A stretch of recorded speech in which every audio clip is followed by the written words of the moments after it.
Hello viewers, welcome to success Pratigya. Friends, हम लोग घटना चक्र पूर्वावलोकन की सीरीज़ कर रहे हैं जिसमें हम देख रहे हैं आधुनिक भारत। आधुनिक भारत के अंतर्गत आज जो चैप्टर हम देखेंगे वो है भारत से बाहर क्रांतिकारी गतिविधियाँ। पिछला जो चैप्टर हमने देखा था वो था भारत में क्रांतिकारी आंदोलन, जिसमें कुछ टेक्निकल एरर की वजह से बस क्वेश्चन नंबर 78 तक ही हो पाया था।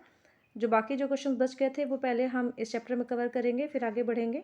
वीडियो शुरू करने के पहले एक रिक्वेस्ट है कि अगर आप चैनल पर नए हो तो प्लीज़ चैनल को सब्सक्राइब कर लीजिएगा, और अगर वीडियो पसंद आए तो प्लीज़ लाइक करना ना भूलें। तो चलिए वीडियो स्टार्ट करते हैं। क्वेश्चन नंबर 79 है, काकोरी षड्यंत्र केस में प्रधान आरोपी पंडित राम प्रसाद बिस्मिल को उत्तर प्रदेश के किस शहर में फांसी दी गई थी? ए वाराणसी, बी गोरखपुर, सी कानपुर और डी लखनऊ। तो उन्हें गोरखपुर में फांसी दी गई, तो सही ऑप्शन होगा बी। आगे बढ़ते हैं। निम्नलिखित में से किस कारागार में पंडित राम प्रसाद बिस्मिल को फांसी दी गई थी? ए गोंडा, बी फैजाबाद, सी गोरखपुर, डी वाराणसी। सही उत्तर होगा सी गोरखपुर। निम्नलिखित में से किस क्रांतिकारी नेता ने कलकत्ता के क्रूर पुलिस कमिश्नर चार्ल्स टेगार्ट की हत्या का प्रयास किया था? ए सचिंद्र नाथ सान्याल, बी राजेंद्र लाहिड़ी, सी चंद्रशेखर आजाद, डी गोपीनाथ साहा। सही उत्तर होगा डी गोपीनाथ साहा। 12 जनवरी 1924 को कलकत्ता के चौरंगी रोड पर गोपीनाथ साहा नामक भारतीय क्रांतिकारी नेता ने कलकत्ता के क्रूर पुलिस कमिश्नर चार्ल्स टेगार्ट की हत्या करने का असफल प्रयास किया था, परंतु दुर्भाग्य से एक अंग्रेज नागरिक अर्नेस्ट डे को गोली लग गई। ज्ञातव्य है कि चार्ल्स टेगार्ट वर्ष 1923 से 1931 के मध्य कलकत्ता में पुलिस कमिश्नर था। अगला प्रश्न, निम्नलिखित में से किस महिला क्रांतिकारी ने दीक्षांत समारोह में अपनी उपाधि या डिग्री ग्रहण करते समय अंग्रेज गवर्नर यानी कुलाधिपति पर गोली चलाई थी? ए शांति घोष, बी सुनीति चौधरी, सी बीना दास, डी कल्पना दत्त जोशी। सही उत्तर होगा सी बीना दास। फरवरी 1932 में बीना दास ने दीक्षांत समारोह में उपाधि ग्रहण करने के समय बहुत नज़दीक से गवर्नर पर गोली चलाई। अगला प्रश्न, किसने कहा था आलोचना और स्वतंत्र चिंतन एक क्रांतिकारी की दो विशेषताएं हैं? ए भगत सिंह ने, बी रामप्रसाद बिस्मिल ने, सी सचिंद्र नाथ सान्याल ने, डी भगवती चरण वोरा ने। सही उत्तर होगा इसका ए भगत सिंह ने। भगत सिंह ने कहा था आलोचना और स्वतंत्र चिंतन एक क्रांतिकारी की दो विशेषताएं हैं। लाठी क्लब की स्थापना निम्नलिखित में से किसने की थी? ए भगत सिंह, बी लाला लाजपत राय, सी बाल गंगाधर तिलक, डी बिपिन चंद्रपाल। सही उत्तर होगा सी बाल गंगाधर तिलक। लाठी क्लब, हिंदू अखाड़ा, गणपति महोत्सव, शिवाजी महोत्सव आदि की स्थापना या शुरुआत बाल गंगाधर तिलक ने की थी। अगला प्रश्न, विश्व युद्ध के बीच वर्षों में भारत में सक्रिय क्रांतिकारी आंदोलन के संबंध में निम्नलिखित में से कौन सा कथन सत्य है? ए चंद्रशेखर आजाद ने अनुशीलन समिति की स्थापना की। ये गलत है, क्योंकि अनुशीलन समिति से जो संबंधित थे वो कौन थे? प्रमोद नाथ मित्रा, पुलिन दास आदि। अगला स्टेटमेंट है यानी ऑप्शन बी, भगत सिंह नौजवान भारत सभा के संस्थापक थे। ये सही है। सी प्रफुल्ल चाकी ने हिंदुस्तान रिपब्लिकन एसोसिएशन की स्थापना की थी। ये भी गलत है, क्योंकि हिंदुस्तान रिपब्लिकन एसोसिएशन की स्थापना की थी किसने? रामप्रसाद बिस्मिल, सचिंद्र नाथ सान्याल आदि ने। और डी है, सूर्यसेन ने हिंदुस्तान सोशलिस्ट रिपब्लिकन एसोसिएशन गठित किया। ये भी गलत है, क्योंकि इसकी स्थापना में चंद्रशेखर आजाद थे। और ई है, सचिंद्र नाथ सान्याल युगांतर के संस्थापक थे। तो ये भी गलत है, क्योंकि युगांतर के संस्थापक थे बालेंद्र कुमार घोष और भूपेंद्र नाथ दत्त। व्याख्या देख तो इसमें जो ऑप्शन सही हुआ वो है बी, यानी भगत सिंह नौजवान भारत सभा के संस्थापक थे। ये कथन सत्य है। व्याख्या देखते हैं। भगत सिंह ने मार्च 1926 में नौजवान भारत सभा की स्थापना की थी। अनुशीलन समिति की स्थापना पी मित्रा और पुलिन दास द्वारा की गई। हिंदुस्तान रिपब्लिकन एसोसिएशन यानी एचआरए की स्थापना वर्ष 1924 में कानपुर में सचिंद्र सान्याल, रामप्रसाद बिस्मिल, जोगेश चंद्र चटर्जी ने की थी। सितंबर 1928 में चंद्रशेखर आजाद के नेतृत्व में दिल्ली के फिरोज शाह कोटला मैदान में हिंदुस्तान सोशलिस्ट रिपब्लिकन एसोसिएशन की स्थापना हुई थी। तो अब इस चैप्टर के सारे क्वेश्चंस खत्म हो गए। अब हम बढ़ते हैं अगले चैप्टर की ओर, यानी कि भारत के बाहर क्रांतिकारी गतिविधियाँ। देखते हैं प्रश्नों को। पहला प्रश्न है, लंदन में इंडियन होम रूल सोसाइटी को प्रारंभ किया? ए एनी बेसेंट ने, बी बीजी तिलक ने, सी एम के गांधी ने, डी श्यामजी कृष्ण वर्मा ने। सही ऑप्शन होगा इसमें डी श्यामजी कृष्ण वर्मा ने। व्याख्या देखते हैं। फरवरी 1905 में लंदन में श्यामजी कृष्ण वर्मा ने इंडियन होम रूल सोसाइटी की स्थापना की थी। इन्होंने ही इंडिया हाउस की भी स्थापना की थी। यहाँ से एक समाचार पत्र द इंडियन सोशलिस्ट का प्रकाशन भी प्रारंभ किया। लंदन में सरकारी तंत्र के विशेष सक्रिय होने के कारण श्याम जी वहाँ से पेरिस और अंततः जेनेवा चले गए। श्याम जी कृष्ण वर्मा ने इंडियन होम रूल सोसाइटी की स्थापना की। ए लंदन में, बी पेरिस में, सी बर्लिन में और है डी सैन फ्रांसिस्को में। सही उत्तर होगा इसका ए लंदन में। इंडियन होम रूल सोसाइटी की स्थापना हुई ए 1900 में, बी 1901 में, सी 1902 में, डी 1905 में। सही उत्तर होगा डी 1905 में। लंदन में इंडिया हाउस की स्थापना की थी ए श्यामजी कृष्ण वर्मा ने, बी बरकतुल्ला ने, सी वीरेंद्रनाथ चट्टोपाध्याय ने, डी लाला हरदयाल ने। सही उत्तर होगा ए श्यामजी कृष्ण वर्मा ने। अगला प्रश्न, लंदन में इंडिया हाउस के संस्थापक कौन थे? ए श्यामजी कृष्ण वर्मा, बी रास बिहारी बोस, सी रामचंद्र, डी तारकनाथ दास। ई उपयुक्त में से कोई नहीं या उपयुक्त में से एक से अधिक। सही उत्तर होगा ए श्यामजी कृष्ण वर्मा। अगला प्रश्न देखते हैं, वह कौन था जिसने गदर पार्टी को स्थापित किया? ए लाला हरदयाल, बी लाला लाजपत राय, सी भगत सिंह, डी बरकतुल्ला। सही उत्तर होगा ए लाला हरदयाल। वर्ष 1913 में सोहन सिंह भाकना ने association of Hindustani workers of Pacific coast या Hindustan association of the Pacific coast नामक संस्था की स्थापना की। इस संस्था ने गदर नामक एक अखबार निकाला, जिससे इस संस्था का नाम भी गदर पार्टी पड़ गया। लाला हरदयाल संस्था के मनीषी पद प्रदर्शक थे। चूंकि विकल्प में सोहन सिंह भाकना नहीं दिया है, इसलिए विकल्प ए सही उत्तर होगा। निम्न में से किसने गदर पार्टी का गठन किया? A V D Savarkar, B Ras Behari Bose, C Madan Lal Dhingra, D Lala Hardayal. तो सही उत्तर होगा इसमें डी लाला हरदयाल। गदर पार्टी की स्थापना हुई वर्ष ए 1907 में, बी 1913 में, सी 1917 में, डी 1920 में। सही उत्तर होगा बी 1913 में। गदर पार्टी का नेता कौन था? ए भगत सिंह, बी लाला हरदयाल, सी बाल Gangadhar Tilak, D we D Savarkar. सही उत्तर होगा इसका बी लाला हरदयाल।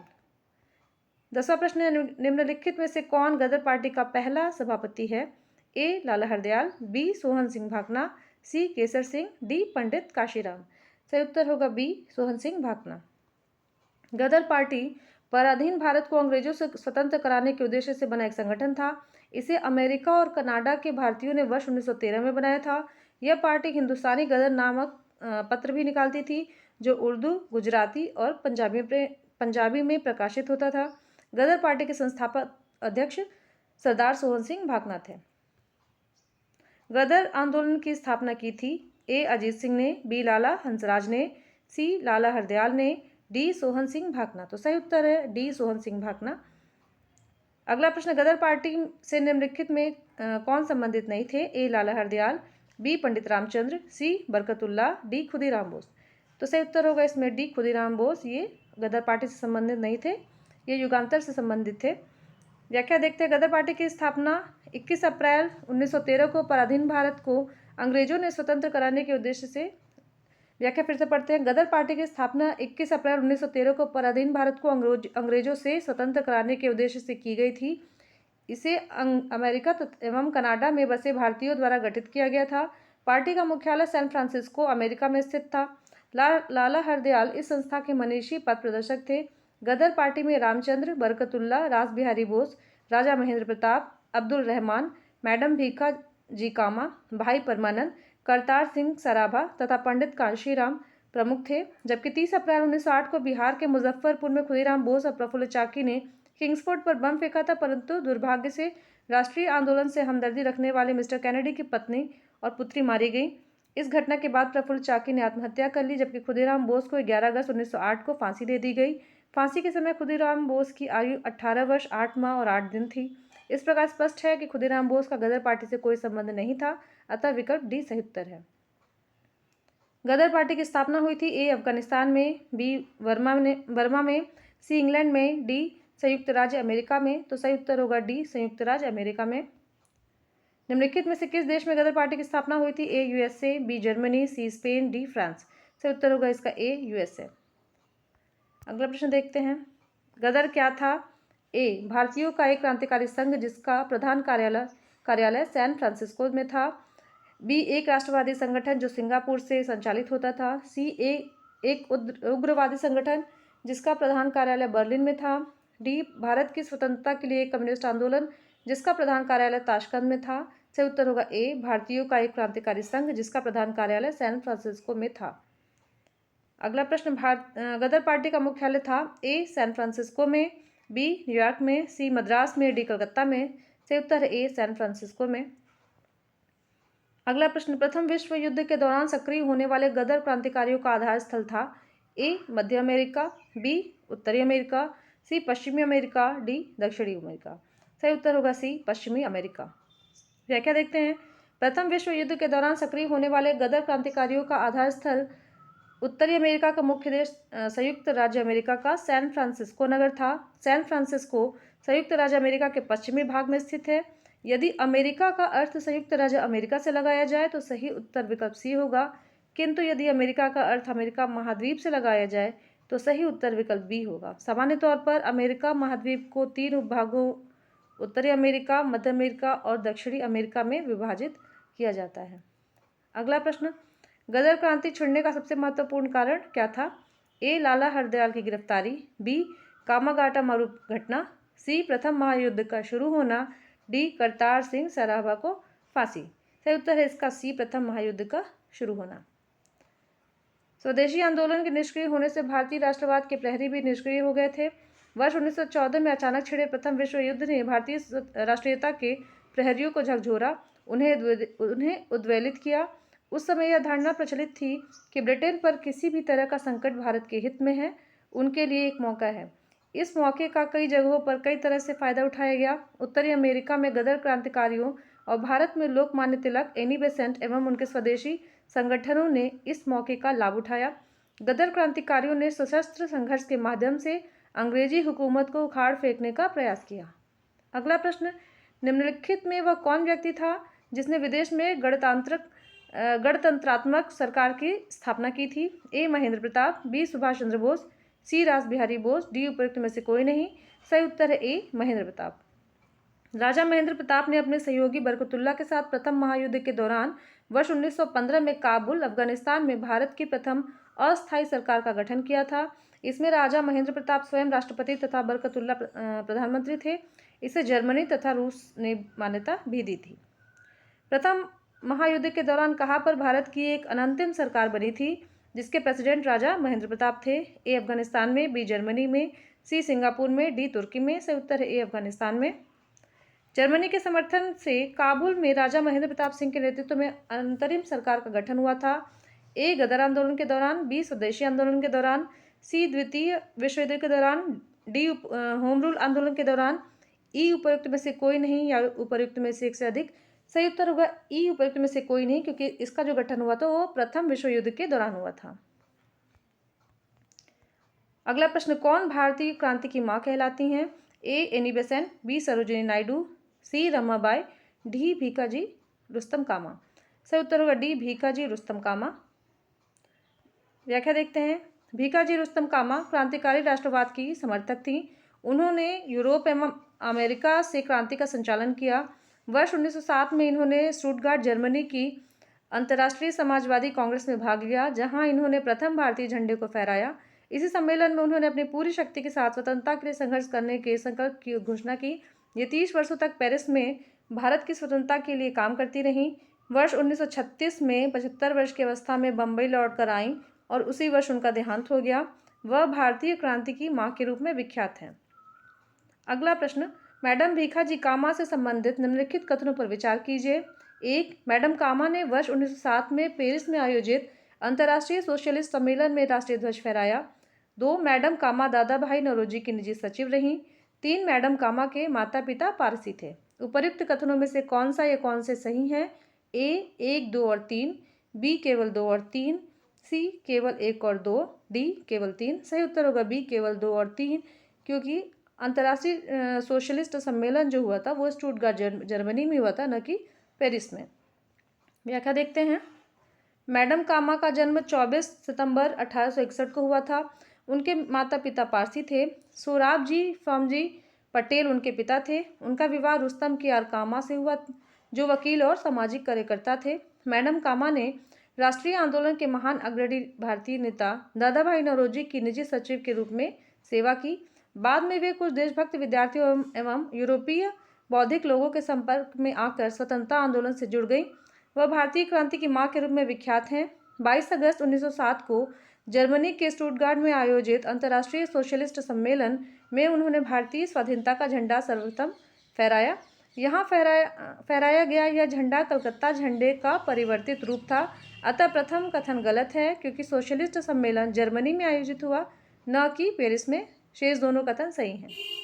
अगला प्रश्न, भारतीय क्रांति की जननी किसे कहा गया है? A Shrimati Annie Besant, B Snehlata Wadekar, C Sarojini Naidu, D madam Bhikaji Rustam Cama, E उपयुक्त में से कोई नहीं या उपयुक्त में से अधिक। सही उत्तर होगा डी मैडम भीखाजी रुस्तम कामा। निम्नलिखित में से किस महिला ने भारतीय तिरंगा सबसे पहले फहराया था? ए अरुणा आसफ अली ने, बी भीखाजी कामा ने, सी दुर्गा भाभी ने, डी कमला देवी चट्टोपाध्याय ने। सही उत्तर होगा बी भीखाजी कामा ने। मैडम कामा ने 1907 में प्रथम तिरंगा ध्वज कहाँ फहराया था? ए लंदन, बी पेरिस, सी मॉस्को, डी स्टुटगार्ट। तो सही उत्तर होगा डी स्टुटगार्ट। मैडम कामा ने भारत के त्रिरंगी स्वतंत्रता ध्वज को कहाँ फहराया था? ए पेरिस, बी लंदन, सी स्टुटगार्ट, डी जेनेवा, ई उपयुक्त में से कोई नहीं, उपयुक्त में से एक से अधिक। सही उत्तर होगा सी स्टुटगार्ट। निम्नलिखित में से किस युग्म को इंग्लैंड में अंग्रेज अधिकारियों की हत्या के आरोप में फांसी की सजा मिली?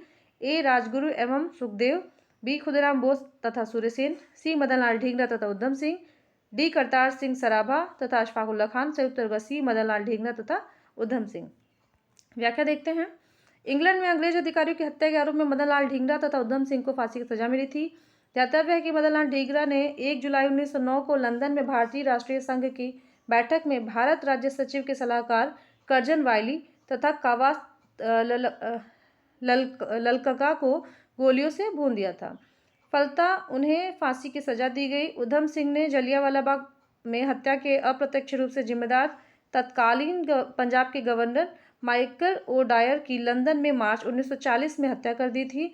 फलतः इन्हें भी फांसी की सजा हुई थी। कर्जन वायली की हत्या के आरोप में किसे मृत्युदंड दिया गया? ए मदनलाल ढींगरा, बी उधम सिंह, सी भगत सिंह, डी मनमथ नाथ, ई उपयुक्त में से कोई नहीं, उपयुक्त में से एक से अधिक। सही उत्तर होगा ए मदनलाल ढींगरा। मैडम भीखाजी कामा, एम बरकतुल्ला, वीवीएस अय्यर और एमएन रॉय में क्या समानता थी? ए सभी अंतर्राष्ट्रीय साम्यवादी आंदोलन के अग्रणी सदस्य थे, बी क्रांतिकारियों के एक दल ने काबुल में स्वतंत्र भारत की जो अस्थायी सरकार बनाई थी उनमें एम बरकतुल्ला प्रधानमंत्री और शेष सभी मंत्री थे, सी वे सभी क्रांतिकारी थे या स्वतंत्रता आंदोलन की अवधि में भारत से बाहर विविध देशों में काम कर रहे थे, डी वे सभी लॉर्ड डलहौजी पर फेंके जाने वाले बम के मामले में अभियुक्त थे। सही उत्तर होगा इसका सी। व्याख्या देखते हैं। मैडम भीखाजी कामा, एम बरकतुल्ला, वीवीएस अय्यर और एमएन रॉय क्रांतिकारी थे और विदेशों में भारत की स्वतंत्रता का बिगुल बजा रहे थे। अगला प्रश्न, 1906 ईस्वी में लंदन में अभिनव भारत सोसाइटी की स्थापना किसने की थी? ए विनायक दामोदर सावरकर, बी श्यामजी कृष्ण वर्मा, सी सोहन सिंह, डी पीएन बापट, ई उपयुक्त में से कोई नहीं या उपयुक्त में से एक से अधिक। तो सही उत्तर होगा इसका ए विनायक दामोदर सावरकर। व्याख्या देखते हैं। वर्ष 1906 में लंदन में अभिनव भारत सोसाइटी की स्थापना विनायक दामोदर सावरकर ने की थी। देश में क्रांतिकारी गतिविधियों पर प्रतिबंध लगाने के बाद इन्होंने लंदन में एक सोसाइटी की स्थापना की थी। ध्यातव्य है कि विदेशी धरती पर स्थापित सबसे पुरानी क्रांतिकारी संस्था इंडिया हाउस थी, जिसकी स्थापना श्यामजी कृष्ण वर्मा ने वर्ष 1905 में लंदन में की थी। इस संस्था के प्रमुख सदस्यों के रूप में विनायक दामोदर सावरकर, पीएम बापट तथा लाला हरदयाल जैसे क्रांतिकारी जुड़े थे। कामागाटा मारू ए एक राजनीतिक दल जो ताइवान आधारित था, बी चीन का एक किसान साम्यवादी नेता था, सी कनाडा की यात्रा पर निकला एक जलपोत था, डी चीन का गांव जहां से माओ त्से तुंग ने अपना लॉन्ग मार्च आरंभ किया था। सही उत्तर होगा सी कनाडा की यात्रा पर निकला एक जलपोत था। कामागाटा मारू कनाडा की यात्रा पर निकला एक जलपोत था जिसे प्रथम विश्व युद्ध के दौरान भारत के गुरदीप सिंह ने किराया लेकर उस पर 376 यात्रियों को बैठाकर कनाडा के बंदरगाह वैंकूवर की ओर प्रस्थान किया था। तट पर पहुंचने के बाद कनाडाई पुलिस ने भारतीय यात्रियों की घेराबंदी कर उन्हें देश में प्रवेश करने से रोक दिया। अगला प्रश्न, कामागाटा मारू प्रसिद्ध है? ए उत्तर पूर्व भारत में 10,000 फीट से ऊंचे स्थान होने के कारण, बी एक जलपोत के नाते, सी पर्वतीय क्षेत्र के उत्सव के कारण, डी एक जनजाति के रूप में। सही उत्तर होगा बी एक जलपोत के नाते। अगला प्रश्न, निम्नलिखित में से कौन कामागाटो मारू घटना से संबंधित था? A Sardar Ajit Singh, B Baba Gurdeep Singh, C V D Savarkar, D Sardar Bhagat Singh. सही उत्तर होगा इसका बी बाबा गुरदीप सिंह। गुरदीप सिंह ही को इस प्रश्न में त्रुटिवश गुरदीप लिखा गया है। कामागाटो मारू क्या था? ए एक औद्योगिक नगर, बी एक बंदरगाह, सी एक जहाज, डी सेना की टुकड़ी। सही उत्तर है सी एक जहाज। कामागाटा मारू भाप शक्ति से चलने वाला एक जापानी समुद्री जहाज था। पंजाब के 376 यात्रियों को लेकर यह जहाज वर्ष 1914 में हांगकांग से कनाडा के लिए रवाना हुआ था, लेकिन तब कनाडा में एशियाई मूल के प्रवासियों से संबंधित कड़े कानूनों के कारण उन्हें कनाडा में प्रवेश की अनुमति नहीं दी गई। वह कौन थे जिन्होंने इंडिपेंडेंस लीग की स्थापना की थी? ए. मोतीलाल नेहरू, बी. महात्मा गांधी, सी. रास बिहारी बोस, डी. लाला लाजपत राय। सही उत्तर है सी. रास बिहारी बोस। रास बिहारी बोस जापान में रह रहे भारतीय अप्रवासी थे। 28 से 30 मार्च 1942 के दौरान राजनीतिक समस्याओं पर विचार विमर्श हेतु इन्होंने टोक्यो में भारतीयों का एक सम्मेलन आयोजित किया। 14 से 23 जून 1942 के बैंकॉक सम्मेलन में इनको विधिवत रूप प्रदान किया गया एवं सुभाष चंद्र बोस को निमंत्रित किया गया। इसी सम्मेलन में रास बिहारी बोस ने इंडियन इंडिपेंडेंस लीग की स्थापना की। तो यहाँ ये चैप्टर ख़त्म होता है। मिलते हैं अगले वीडियो में। अगर वीडियो पसंद आए तो वीडियो को लाइक कीजिएगा और चैनल को सब्सक्राइब कीजिएगा। धन्यवाद।